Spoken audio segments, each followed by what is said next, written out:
이제 함께 말씀을 보도록 하겠습니다. 우리는 아직 부활절기를 지내고 있습니다. 잠시 여러분이 다락방에 있다고 한번 상상을 해보십시오. 그 안에서 안식일 동안에 함께 기다리며 굳게 닫힌 문 뒤에 숨어 있던 때가 어떠했을지 한번 떠올려 보십시오. 여러분의 모든 희망과 꿈은 산산조각이 나버렸습니다. 압제로부터 자신들을 해방시켜 줄 것이라고 믿었던 그분은 잔인하게 처형당해 버렸습니다. 여러분은 두려움에 떨고 있습니다. 그때 도무지 설명할 수도 없고 믿기도 힘든 일이 일어납니다. 몇몇 여인들이 아침 일찍 무덤에 갔다가 숨가쁘게 돌아와서 무덤이 비어 있다고 외칩니다. 그분은 그곳에 계시지 않았습니다. 처사들을 보았다는 등 정신없는 이야기를 계속 늘어놓습니다. 그가 살아나셨다. 이 말도 들립니다. 사실일까? 그날 곧 안식 후 첫날 저녁에 제자들은 유대인들을 두려워하여서 모인 곳의 문을 모두 걸어 닫았습니다. 그런데 예수께서 오사 그 가운데 서서 이르시되 너희에게 평강이 있을지어다. 그렇게 하시고 이 말씀을 하시고는 손과 옆구리를 보이시니 제자들이 주를 보고 기뻐하더라. 예수께서 또 이르시되 너희에게 평강이 있을지어다. 아버지께서 나를 보내신 것 같이 나도 너희를 보내노라. 이 말씀을 하시고 그들을 향하사 숨을 내쉬면서 말씀하시되 성령을 받으라. 너희가 누구의 죄든지 용서하면 용서될 것이요 누구의 죄든지 사하면 그대로 되리라. 12제자 중에 하나로서 디두모라 불리는 사람이 있었습니다. 이름은 도마라는 사람이었습니다. 예수님께서 이때 나타나셨을 때 함께 있지 아니했습니다. 다른 제자들이 그에게 말을 합니다. 우리가 주를 보았다. 그러니 도마가 말하기를 내가 그의 손에 못자국을 보고 내 손가락을 그 못자국에 넣어보고 내 손을 그 옆구리에 넣어보지 않고는 도저히 믿지 못하겠다 라고 말을 합니다. 이제 여들의 시간이 지났습니다. 제자들이 다시 집에 모여 있었습니다. 도마도 그때는 함께 있었습니다. 문이 모두가 닫혔는데 예수께서 오사 가운데 서서 이르시되 이렇게 말씀하십니다. 너희에게 평강이 있을지어다.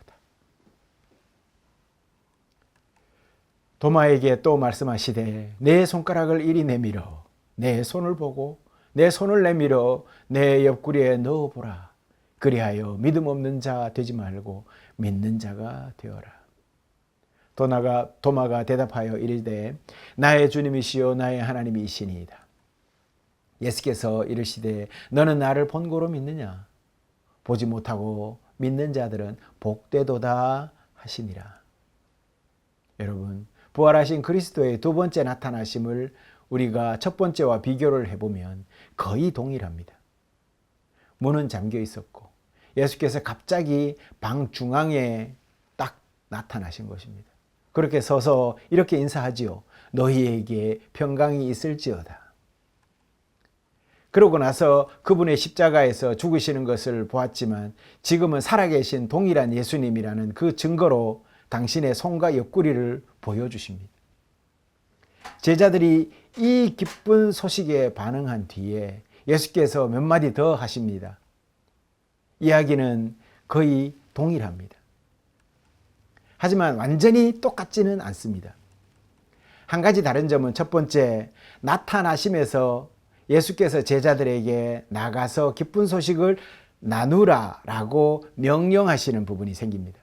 성령을 받으라 라고 말씀하시면서 그들에게 숨을 내쉬셨다라는 것이죠.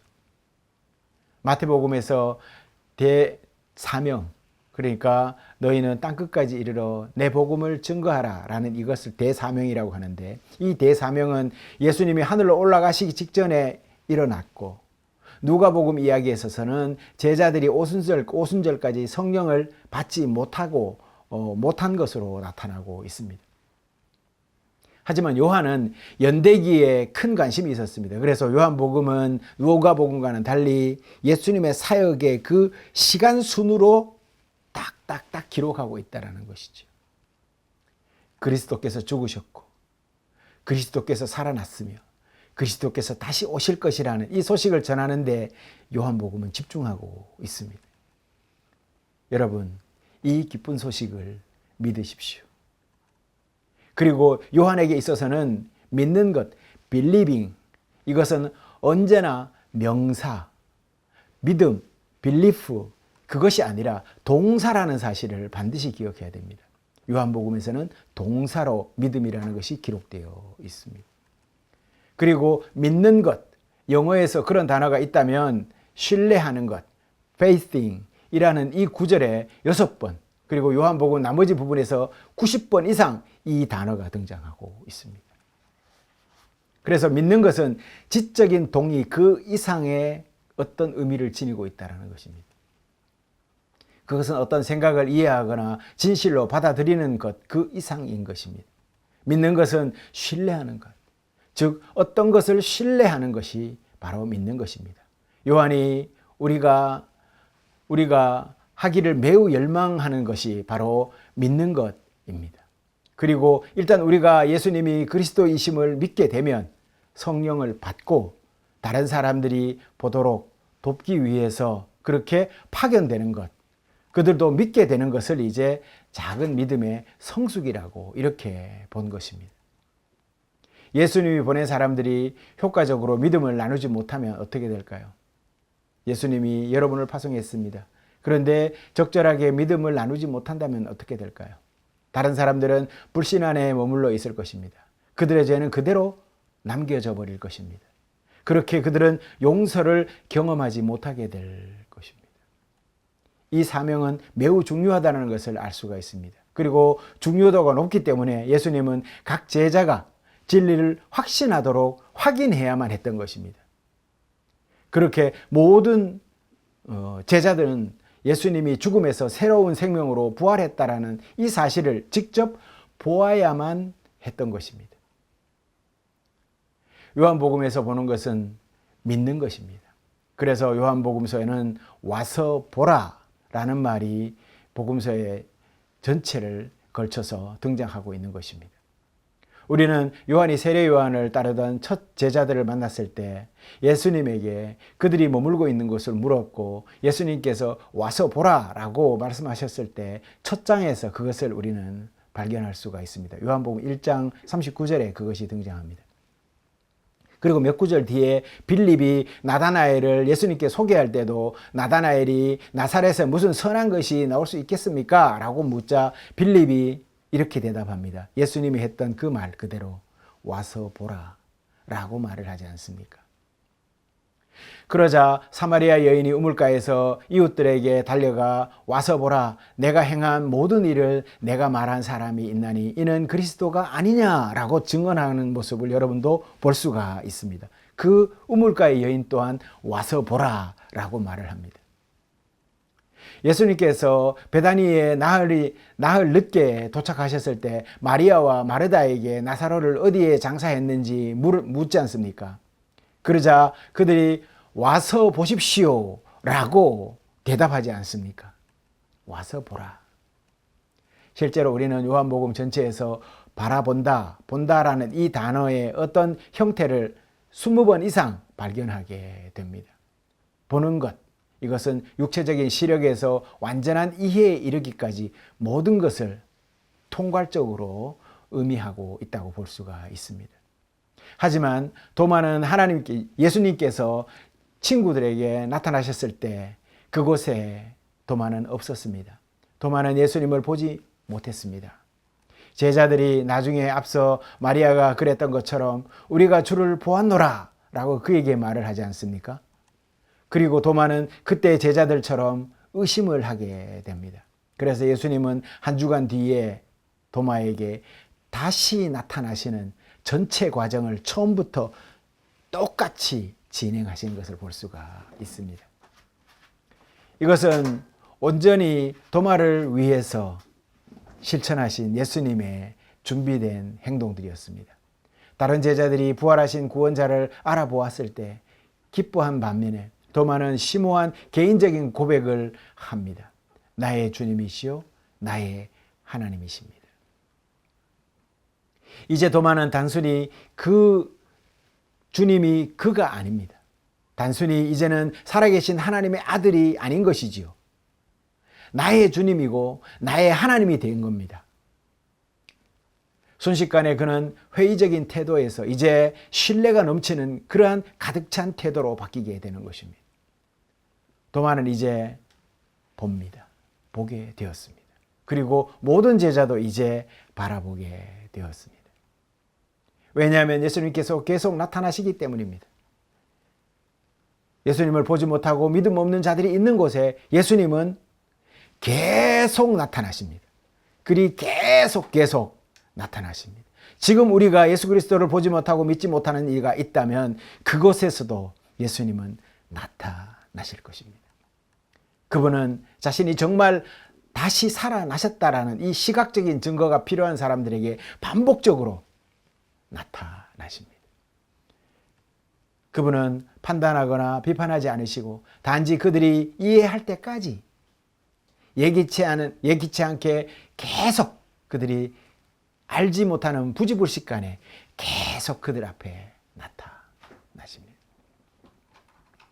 예수님은 두 번의 첫 방문과 도마를 위해서 다시 한번 세 번이나 평화를 선포하시면서 나타나셨습니다. 제자들은 두려워했지만 이번에 예수님께서 나타나셨을 때 두려워하지 말라 인사를 그렇게 하지 않으십니다. 대신에 뭐라고 합니까? 너희에게 평강이 있을지어다 라고 말씀합니다. 평강이 무엇입니까? 샬롬입니다. 하지만 이 부활하신 예수 그리스도께서 그들이 거의 믿을 수 없는 자신이 그분임을 증명하기 위해서 놀라운 증거를 제시하십니다. 흠없는 부활의 영광 속에서 자신을 보여주는 대신에 그분은 손을 내밀어서 옆구리를 보여주셨습니다. 그분은 자신의 상처, 즉 자신의 취약한 인간성의 상징을 자신의 정체성의 증거로 제시하고 있다는 것입니다. 이 사실은 매우 우리에게 있어서 중요합니다. 신앙인에게 있어서 굉장히 중요한 일이라고 할 수 있습니다. 예수님은 무덤에서 걸어 나온 지 얼마 되지 않아서 성령으로 방에 가득 채운 그런 능력의 주님이십니다. 그리고 여기에 그분은 한 번도 아니고 두 번이나 인간의 경험할 수 없는 궁극적인 고통과 고난을 느꼈던 그런 상처 입은 손으로 평강을 선언하고 계시지 않습니까? 하지만 고통과 슬픔과 상처는 약함의 징조가 아닌 것입니다. 그것은 인간이라는 징조인 것입니다. 이것은 레이첼 키프 목사님이 아주 잘 표현한 그런 질문이 있습니다. 제가 한번 읽어보도록 하겠습니다. 만약 부활하신 그리스도께서 자신의 상처로 자신을 확인시키셨다면 왜 우리는 자신의 상처를 숨기기 위해서 치열하게 노력하고 있습니까? 얼마나 많은 사람들이 자신을 어떻게 판단할지에 대해 두려움 때문에 약한 모습으로 도움이 필요한 모습으로 보이기를 두려워하면서 자신의 어려움을 그 두려움을 솔직하게 말하기를 두려워합니까? 죽음을 정복하셨지만 사람의 연약함을 제거해야 할 이유를 찾지 못하셨던 하나님, 그분을 우리가 예배할 때 우리는 스스로가 앞선 고백처럼 다른 이들의 눈치와 판단 때문에 자신의 연약함을 숨기면서 두려워했다는 것이 우습지 않습니까? 여러분, 연약하고 두려움이 그것이 약함이고 숨겨야 할 것들이 아니라는 것이죠. 성도 여러분, 우리는 연약하고 유한한 존재들 아닙니까? 우리는 때때로 이해할 수 없는 방식으로 상처를 입고 구부러지고 깨질 수도 있을 것입니다. 수많은 것들이 우리에게 깊은 상처를 줄 수 있습니다. 이 사실을 왜 부정하고 왜 숨기려는 것일까요? 동물의 세계에서는 자신의 약점과 상처를 숨겨야 합니다. 그것이 드러나는 순간 강자에게 먹히기 때문입니다. 우리는 하나님이 창조하신 피조물 중에 가장 뛰어난 사람이라는 존재들입니다. 키프라는 사람은 우리가 평화의 인사를 나눌 때 연약한 인간으로서 서로에게 우리의 상처와 고통과 취약성을 제공하는 예배가 어떤 모습일지 계속해서 고민을 하고 있는 것을 볼 수 있습니다. 이것은 너희에게 평강이 있을지어다. 여기에 새롭고 심오한 의미를 우리가 부여할 수 있다라는 말입니다. 이것은 우리가 교회로서 우리가 자신처럼 상처 입고 온전한 그리스도를 드러내고 있음을 인식하는 데 도움이 될 수가 있습니다. 너희에게 평강이 있을지어다. 이 말은 단순히 가벼운 만남에서 만나서 반갑습니다 라는 정도의 인사가 아니라 치유와 희망을 떠올리게 하는 인사인 것입니다. 그래서 제가 예배 첫 말미에 여러분에게 평화가 있기를 바랍니다 라는 이 인사의 중요성에 대해서 깨닫기를 바란다고 말씀을 드린 것입니다. 만약 하나님의 아들 부활하신 그리스도께서 자신의 상처를 자신의 생명, 경험, 정체성의 어떤 증거로 사용하실 수 있다면 우리 또한 우리 약점을 사용할 수 있지 않겠습니까? 여기에 제가 있습니다. 여기에 상처 많은 제가 있습니다. 하나님의 사랑하는 자녀 제가 여기에 있습니다. 주님이 그곳에 너희에게 평강이 있을지어다 라고 말씀하신다라는 것이죠. 이것은 요한복음 전체의 목적 선언으로 우리를 이끌어 줍니다. 예수께서 제자들 앞에서 이 책에서 기록되지 않은 다른 표적도 많이 행하셨지만 오직 이것을 기록함은 너희로 예수께서 하나님의 아들이심, 아들 그리스도이심을 믿게 하려고 내가 기록한 것이다. 또 너희로 믿고 그 이름을 힘입어서 생명을 얻게 하려고 이것을 기록한 것이다 라고 요한복음 우리 마지막 절에 오늘 읽은 말씀이 바로 그 말씀입니다. 예수님과 함께 살고 걸었던 그리고 제자들, 그분이 죽고 장사되는 것을 지켜본 제자들은 그분이 정말 다시 살아나셨다라는 그 눈에 보이는 표적이 필요했던 것입니다. 그래서 예수님은 그들이 당신 순환과 부활의 표적을 봐야 할 때면 그들에게 그것을 드러내어 보여주신 것입니다. 이유는 간단합니다. 그들이 믿게 하기 위해서 그래 하신 것입니다. 하지만 우리가 부활절 밤에 그 방에 있지 않았다고 해서 여러분 절대 소외되었다고 느낄 필요는 없습니다. 예수님께서 도마에게 너는 나를 본고로 믿느냐? 보지 못하고 믿는 자들은 복되도다 라고 말씀하셔서 이 말씀이 흡사 도마를 차별하는 것 같이 그렇게 생각할 수도 있을 것입니다.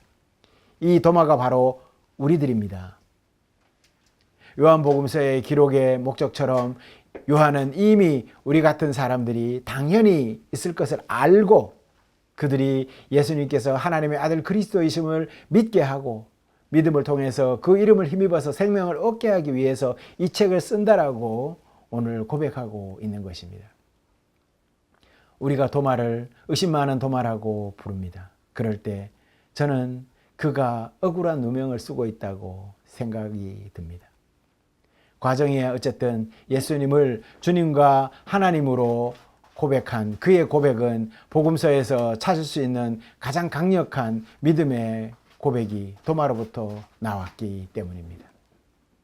여러분도 알다시피 도마는 다른 사람들에게 그가 자신의 생명이 이미 위협받았던 베다니로 가기로 결심했다면 우리도 그와 함께 죽으러 가자! 라고 까지 말할 수 있었던 사람이 도마였던 것입니다. 이런 종류의 믿음에는 건강한 의심 또한 뒤따른다는 것을 당연히 생각해야 됩니다. 건강한 믿음에는 건강한 의심이 따릅니다. 프레드릭 큐브너라는 신학자는 이렇게 말을 했습니다. 여러분 믿음이 하나님이 계신다는 것이든 아니면 하나님이 계시지 않다는 것이든 의심이 전혀 없다면 여러분은 자신을 속이거나 잠들어 있는 것일지도 모릅니다 라고 말을 했습니다. 의심은 믿음의 바지 속에 있는 자그마한 개미와 같습니다. 여러분 주머니에 개미가 있다고 한번 생각을 한번 해보십시오. 개미가 주머니 속에 있다고 생각해 보면 아마 꼼지락꼼지락 거리면서 뭐를 할 때마다 간질간질하지 않겠습니까? 이처럼 개미들은 믿음을 깨어있게 우리를 자극하는 그러한 의심이라고 할 수가 있습니다. 의심은 믿음을 키우는 하나님의 가장 효과적인 도구 중에 하나라고 볼 수 있습니다. 우리가 어려운 질문을 할 때, 하나님은 우리가 그분과의 관계가 더 깊이 이어질 수 있도록 그렇게 답을 주실 것입니다. 이것이 하나님께서 사람들이 신앙인들에게 어려운 질문을 던질 때 그들과 믿음을 나누도록 도우시는 하나님의 독특한 방식이라고도 할 수가 있습니다. 그리고 아마도 이것이 요한이 부활 후에 일주일 뒤에 도마의 이야기를 우리에게 전하는 이유일지도 모릅니다. 건강하게 의심하는 것이 중요하다라는 것을 상기시키는 것이죠. 우리의 믿음, 즉 우리의 믿음 행위가 깨어있고 움직이도록 하기 위해서 그리 하셨을 수도 있다는 것입니다. 그리고 죽음을 영원히 정복한 지 일주일이 지났음에도 여전히 분명하고 생생한 깊은 상처 때문에 부활하신 주님을 알아보는 것도 더욱 명징하게 알아볼 수가 있는 것입니다. 오늘 우리는 부활하신 예수 그리스도의 평강을 기억하며 살아가야 하겠습니다. 두려움과 의심 대신에 믿음으로 나아가고 우리의 연약함과 상처를 부끄러워하기보다 주님의 사랑 안에서 서로를 이해하고 격려하며 세상에 평화를 전하는 삶을 살아가도록 힘씁시다. 너희에게 평강이 있을지어다. 이 주님의 말씀처럼 우리 또한 서로에게 평안을 빌어주며 사랑으로 하나 되는 공동체를 이루어 갑시다. 기도하겠습니다.